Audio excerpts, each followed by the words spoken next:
যেদিন কিছু রান্না করতে ইচ্ছা করবে না, সেদিন তোমরা এই রেসিপিটা অবশ্যই ট্রাই করতে পারো। আর ডিম মোটামুটি সবারই খুব পছন্দের খাবার, আর সবার বাড়িতেও থাকে। তো এটা দেখতে পাচ্ছ কতটা টেস্টি দেখতে হয়েছে, খেতেও কিন্তু দুর্দান্ত হয়।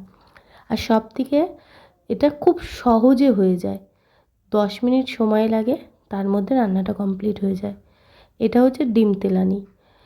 যেমন রেগুলার মশলা দিয়ে সব কিছু তেলের মধ্যে ভালো করে কষে তার উপর থেকে জাস্ট ডিম ফাটিয়ে দিয়ে দিতে হবে।